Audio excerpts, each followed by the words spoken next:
A plateau of rolling grassland is found between the mountains and north coast of Mindanao. People who live here, the Bukidnons, met and interacted with the Dumagats, or the people of the coast. So before the end of World War II, the plateau was open to offer an atmosphere conducive to accommodation and gadwa acculturation from the Dumagats. But when the trickle of migrants became a flood, the majority of the residents in the plateau were mostly Dumagats. So in the 70 or so years before this, the Bukidnon settlers and ranchers slowly moved south away from their proximity to the north coast and out onto the grassland away from the principal towns. The Bukidnons moved back and forth between the locust points of two cultural worlds, and as migrants ceased to return regularly for visits to their provinces of origin, so Bukidnons gradually stopped attending the ancient tribal harvest festival held annually in their old familiar heavens, which led to Bukidnons and migrants grew to feel at home in the plateau. So the study of social development on the Bukidnon Plateau during the frontier years from the 1870s to the 1940s raises a number of important questions about this process of change. These questions include, were these decades of low-level immigration marked by conflict between lowland migrants and Bukidnon? Or in contrast, did the frontier setting somehow promote a more positive interaction? Did the frontier allow significant social and economic mobility for both groups? And simultaneously, the frontier led to a change in political orientations from local to national by uprooting the migrants and mixing these people in the new towns of the plateau. So, in order to answer all of those questions, we have to first understand the history of Bukidnon from the 1870s up to 1940s. And that is why it is important for us to discuss the writings of Edgerton titled People from the Middle Ground in order for us to understand what were the important social development of Bukidnon from the 1870s up to 1940s. So the first topic that we're going to discuss in this video is the Bukidnon in the 1870s. Bukidnon in the 1870s appears to not have possessed a high degree of political organization. There were no overarching political structure and no chief that to whom all gave fealty by that time.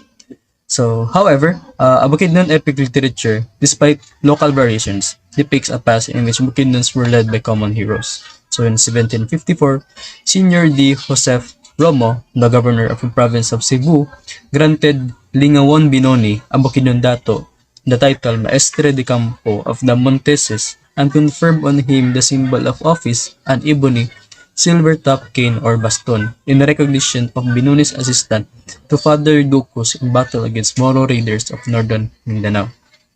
Despite not having a high degree of political organization, Bukidnon also have social structures, and these composed of the following: Basikampo or Masalikampo, or also known as the Supreme High Dato; second, the settlement chiefs; third, the lesser datos; fourth, the people themselves; and lastly, the slaves.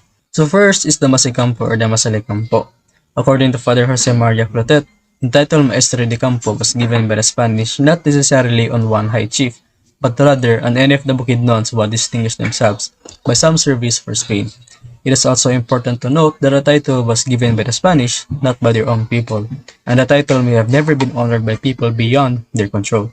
The Supreme High Dato operated only on a regional level, with each of the major Bukidnon regions, namely the Upper Tagulwan, Pulangi, and Cagayan, each having a recognized leader. Second are the settlement chiefs. These are the next level below the Masalikampo or the Daratoon, in which are in fact were recognized by the people. These settlement chiefs preside over areas called Tulugan, which are areas usually confined to one river valley and its surrounding hillsides. However, for chiefs living at the forest edge without the river valley and its surrounding and also without surrounding hillsides, they also formed their own Tulugan. This Tulugan extended to 40 or so nuclear families, not more than 100, which were interrelated by marriage or blood and which lived in rooms stuck onto their chiefs' large houses.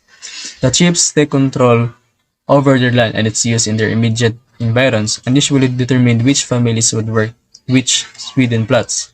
Bukidnon's social structures at this level was not democratic, but neither was it brutally authoritarian. Datoship was not confined to the head dato's immediate family, a fact which permitted a degree of social mobility within the group. The remaining social structures are the lesser datos, the people themselves, and the slaves. The lesser datos can also be called the second-in-command chief of the Tulugan, fourth are the people themselves or the Bukidnons, and lastly the slaves which were taken from raids from other Tulugans. So the qualifications to become a dato. A man had to win recognition for his ability to settle disputes among tribesmen. Success as an arbiter presupposed knowledge of customary law and to a lesser degree of the ethics. It is also required to have financial resources with which to soothe hurt feelings and effect payment for wrongs done. With these requirements, the son of the dato clearly has an advantage over the others, and yet the position was not hereditary nor filled by appointment. There were as many datos in settlements as there were arbiters who inspired respect among their tribesmen for their ability to settle disputes.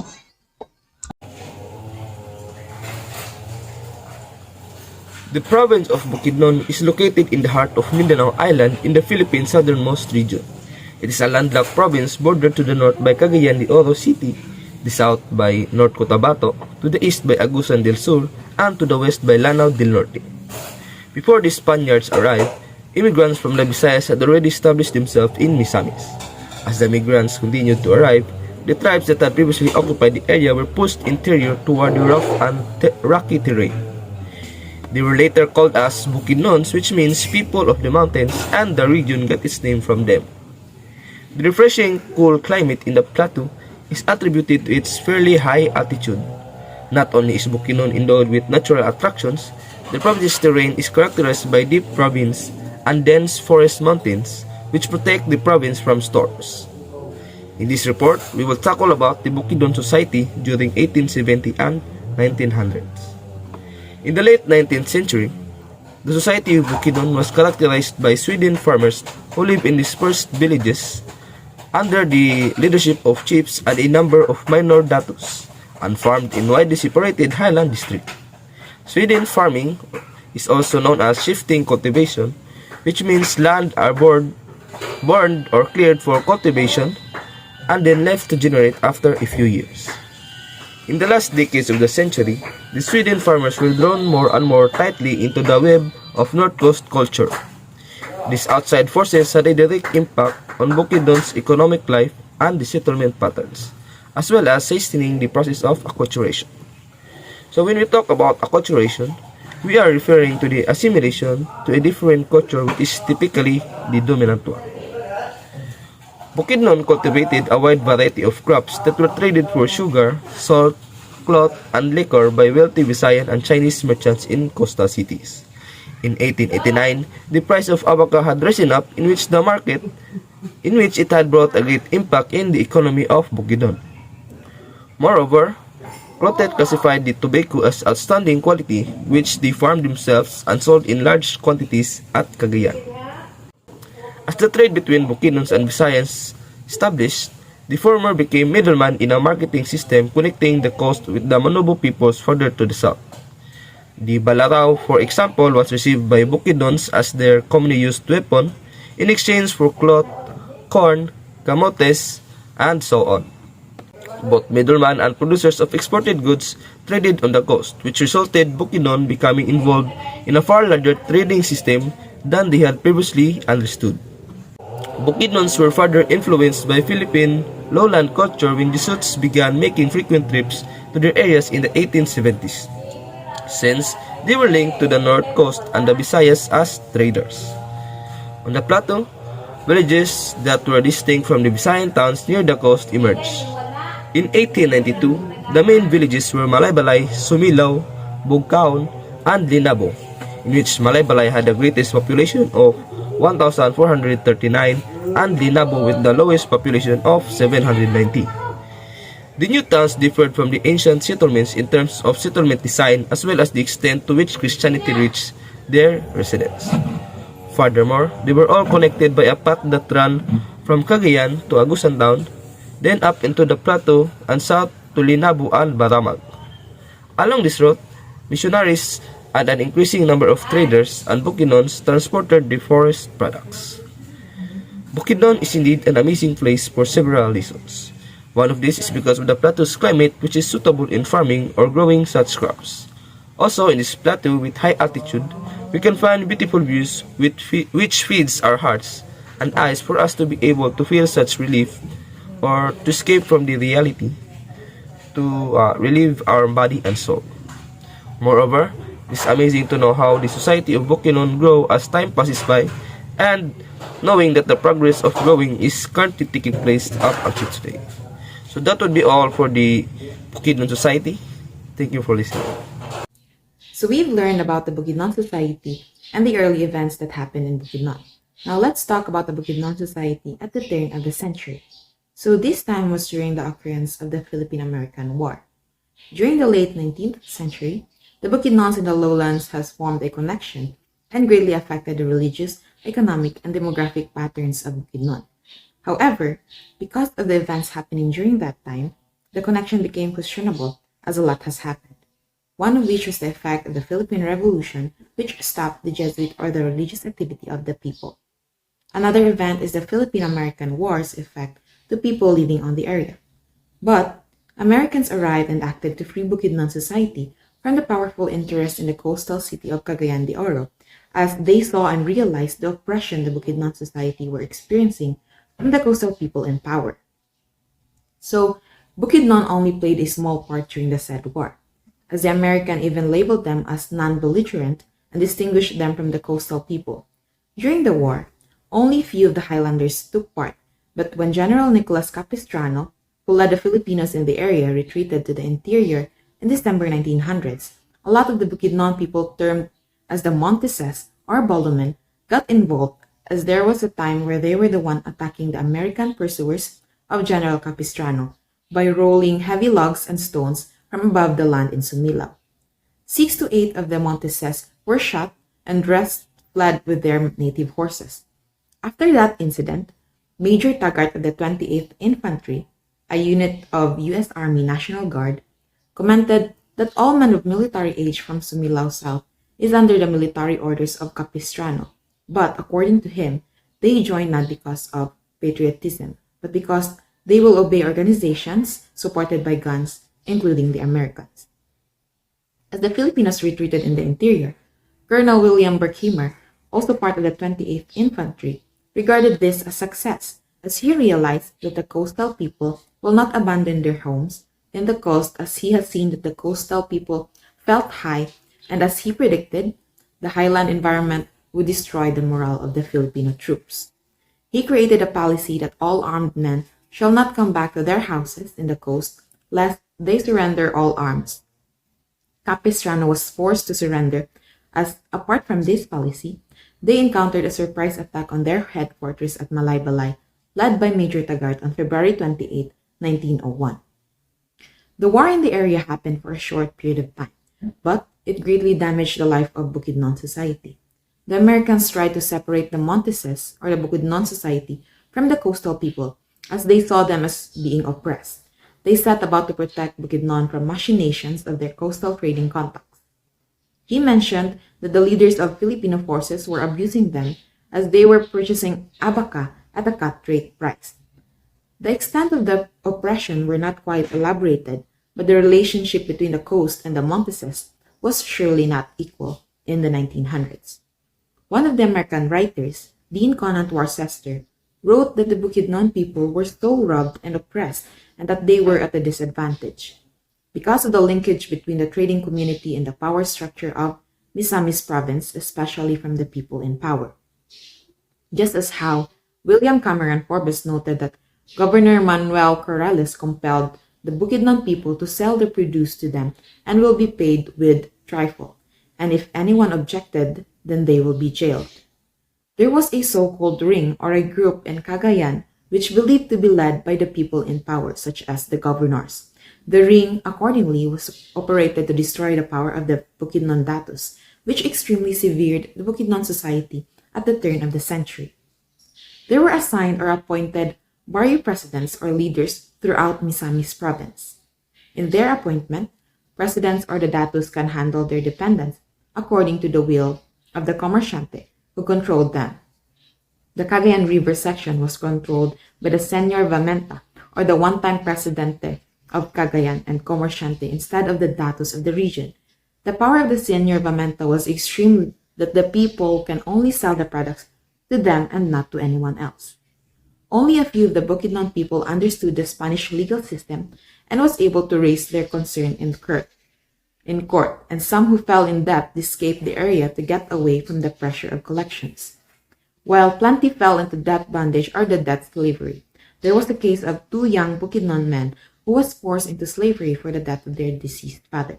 They were forced to work to the person their father was indebted to without payment, and accordingly, they were often whipped during that time. Now let's proceed to American impact. Although many Americans were disturbed by evidence that commerciantes in Cagayan de Oro were exploiting Bukidnons in 1900s, none was more outraged than Secretary of Interior Dean Worcester.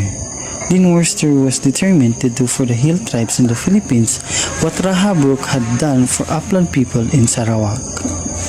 In 1907, the American effort began formally among Bukidnons, which was led by Worcester, so as to provide protection for Bukidnons against Dumagat dominance while educating and training them to a point where they could function as equals in the rapidly expanding world of lowland Philippine culture. The Philippine government created policies to achieve their goal. The first is the administrative separation of the plateau from the coast. Second is the appointment of vigorous administrators independent of control by the Misamis elite. Third is the resettlement of Bukidnons once again on the plateau. Fourth is justice for all, but particularly for Bukidnons in the courts. Fifth is economic protection for them through the establishment of the government trading post as alternatives to rapacious private traders. Sixth is the employment of Bukidnons in municipal and provincial offices. Seventh, public education for them, especially in methods of lowland agriculture. And eighth is the utilization of as much of the land as possible by Bukidnons by the cattle ranchers rather than by crowds of migrant homesteaders. In 1907, Worcester resided in Butuan, Agusan, leaving the new sub-province to be administered by a lieutenant governor residing in Malaybalay. For the next 7 years, virtually all Bukidnons came directly under American administrative control in the person of Lieutenant Governor Frederick Lewis and Manuel Fortich. In 1914, Bukidnon became a full-fledged province separate from Agusan as well as from Misamis, with the new boundaries encompassing not just the Bukidnon population but mainly Manobos living south of the 8th parallel as well. Now let's proceed to resettlement in Bukidnon. Whether by luring or browbeating them, Lewis and Fortich succeeded in effecting the resettlements of Bukidnon on the plateau between 1907 and 1914. Bukidnons from the Upper Pulangi and the Middle Taguluan settled in Maloco, Impasugong and Kalasungay, especially while those from Upper Taguluan settled in Malaybalay. They did not abandon their hillside plots completely, preferring on the basis of past experience to keep a hand in both campus. During the World War II, in 1907, Manobos on the border between Bukidnon and Butuan sub-provinces killed an American official of the Bureau of Science. One group attacked the store of Eugene and Richard Barton, Americans living and trading with Manobos in Mailag. Manobot Tungod movement started in eastern Mindanao in 1908, began attacking Manobo followers in Bukidnon 2 years later. Frederick Lewis had considered it to be a reaction against his attempt to relocate all Bukidnon in model villages. In 1910, Cole noted a significant shift in their social and political hierarchy. As the status of datos declined, that of Bailans or religious mediums increased. As other aspects of the old life weakened, interest in the spirit world increased. Moving on to the American impact on education, in 1908, Bukidnons who resettled in the plateau towns were exposed to education in English, and in 1911, the number of primary schools had grown to 14 and an agricultural high school had been established in Mailag. In 1912, Bukidnon men and women had been sent as government pensionados to study in the Philippine Normal College in Manila. And in 1916, there were 1,766 pupils enrolled in 22 settlement schools plus the high school. In 1924, a normal school was opened. Moving on to the agriculture, production of corn did increase in Bukidnon from 10,000 cavans in 1910 to 16,881 in 1918. And at the same period, the rice production went from 16,000 cavans to 25,376. Traditional hillside grown export crops such as coffee and cacao did not increase as much. 3,500 cavans of coffee were exported in 1911 and 3,752 in 1918, and 500 cavans of cacao were exported in 1911 and only 248 8 years later. As for abaca, the principal export in the 19th century, it fluctuated wildly from 4,000 cavans exported in 1910 to 65,000 in 1913 and then down to 5,719 in 1918. Let's proceed to cattle farming. Beginning in 1913 to 14, thousands of hectares were leased by the Americans and their Filipino allies as pasture land. Bukidnon began to develop as the premier cattle ranching province of the entire Philippines. Cattle had been virtually eliminated in Bukidnon between 1890 to 1905 when winter pest decimated the native stock. By 1911, when the quarantine effort had begun to bring the disease under control, cattle in the province numbered only 159. The new ranch cattle industry succeeded in preempting land for pasture rather than for private farms, and in doing this, it discouraged large number of Filipinos from homesteading in Bukidnon before the war. By the time that the American influence, which had been important in the creation of Bukidnon, in education and in land use as well as in economic development, it had begun to diminish. Worcester said that Bukidnon held together longer than any other part of the wild man's territory, owing to the continuance in office of the Governor Manuel Fortich, one of my old men. Even here, the lowlanders were encroaching all the time. Indeed, at the insistence of the power interest in Cagayan de Oro, the northeastern section of Bukidnon had reverted to Misamis province, and there was growing pressure to take back the rest of Bukidnon as well. That would be all for the American impact on Bukidnon. Thank you for listening. The American presence in Bukidnon reduces, which leads to a period of increase of Dumagat influence. Worcester passed away in 1924, and even though his son kept the Worcester Ranch until the start of World War II, other American run ranches were sold to affluent Filipinos, and similar to how Alejandro Roses acquired the government's experimental ranch in Dagumbaan and Angel Elizalde purchased the Agusan Coconut Company Ranch in Diclom.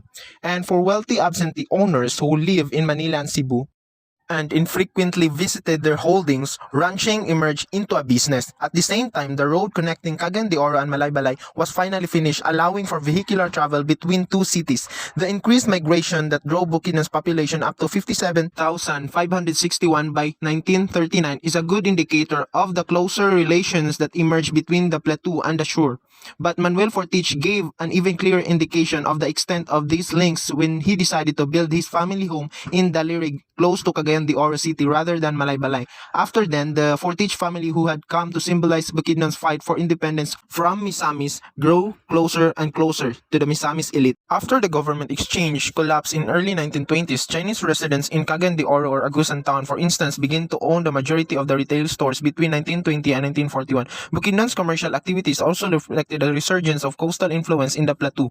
Bukidnons once more took their abaca to these shops or dealt with the shop owners directly on the coast to exchange it for goods from the region's coast like salt, sugar, and cloth. However, the plateau economy continued to be independent from coastal traders in one crucial way. Cagayan de Oro or Agusan were used to market cattle, the province's main export. Instead, they were transported in cattle drives straight from the range to Bugo on the coast, where they were then transported straight to Manila slaughterhouse. Despite the fact that several Cagayan de Oro families, including those of Chavez, Neri, Roa, and Alquetila, ran their own ranches, they were never able to take control of the ranch cattle business on the plateau. What is the most noticeable about Bukidnon society as it evolved in these years is the formation of a new elite made up of civil servant migrants. In other, possibly even more significant ways, Bukidnon developed independently from the coast in the 2 decades prior to World War II. The majority moved in Malaybalay where the provincial government was based and worked as sanitary inspectors, nurses, teachers, and other civil service positions between 1907 and 1920. They originated mostly the Ilocos region. Most of them had at least a secondary education. Many of these migrant public workers had turned into small business owners by 1920s, particularly store owner and ranches for this group. Investing a pasture leases that cost just 0.2 pesos per hectare and were valid for 25 years was very appealing. Some started out with just a few K to start their own ranches. The majority of the largest ranchers on the plateau itself in the 1930s had initially immigrated to the province as civil service employees. Malaybalay developed into a frontier town with a distinct atmosphere. The parish priests described them as government officials, law enforcement, and school teachers from every province who asked for the sermon in either English or Spanish. Many continued to hold positions in the provincial government. They continued to own some of the most desirable land around the plaza and along the main street. And here they were able to elect a Bukidnon-speaking mayor in every election up until 1971. Side by side with them are Bukidnon government officials who prefer Visayan, and then the poorer class Bukidnons who only understand Binukid. Bukidnons in Malaybalay begin to recognize their own elite group of affluent, well-educated and assimilated families. The members of these families held salaried positions in government agencies, spoke English and Visayan in addition to Binukid, and went into migrant families. They attended major social events and joined the churches which serve as gathering places for individuals from all linguistic groups. These churches included Baptist, one established in early 1920s, and a Catholic, one built permanently when Malaybalay became a parish in 1934. By 1938, there were between 400 and 500 Protestant and about 1,500 Catholics in the population and two nearby barrios. Malaybalay, prior to 1941, there was enough socio-economic mobility and group interaction to overcome the linguistic and class barriers that were so crucial to lowland society in other parts of the islands. However, Father Joseph Lucas noted that Malaybalay was the one grand exception to everything.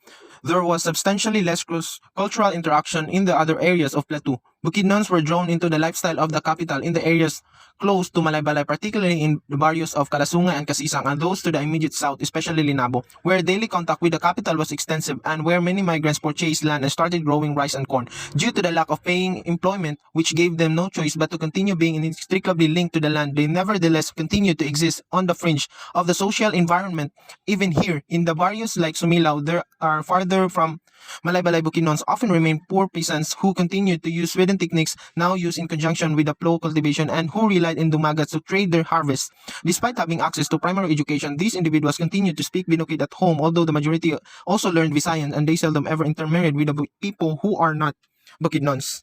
Despite the fact that many converted to Catholicism, they were, according to Father Lucas, for the most part, baptized pagans. This is not to imply that Bukidnon is valued for these various ancient traditions, although they acknowledge datus as their local leaders and continued to hold customary weddings and other rites. The datuship no longer had much authority beyond that granted by Governor Fortich and the established government. Bukidnons in the remote barrios near the provincial capital resorted to thinking of themselves as second-class citizens. The years leading up to World War II thus saw the creation of a highly assimilated Bukidnon population in Malaybalay and the breakdown of traditional culture without a corresponding increase in socio-economic mobility among Bukidnons elsewhere on the plateau. The Bukidnons' way of life was altered by the emergence of administrative independence, a public school system, a better road system, a new ranch cattle business, and active Catholic and Protestant churches. However, the large resettlement effort left these individuals in the precarious situation when it wasn't coupled with plans for widespread work prospects among Bukidnons. Only the provincial capital and its surrounding areas experienced the emergence of a new, fluid, integrated, and cosmopolitan culture. Conflict would persist as long as immigration was slow and there was plenty of room for accommodations. Life on the plateau would not be characterized by Bukidnons or migrants. After the war, when Bukidnons' population increased by 63,470 to 532,818 in just 27 years, these conditions would shift and the local community would be filled with tension and simmering strife. The boundary on the Bukidnon Plateau had closed as a result of an expanding Philippine majority culture that had outgrown its available space and a time-constrained minority culture.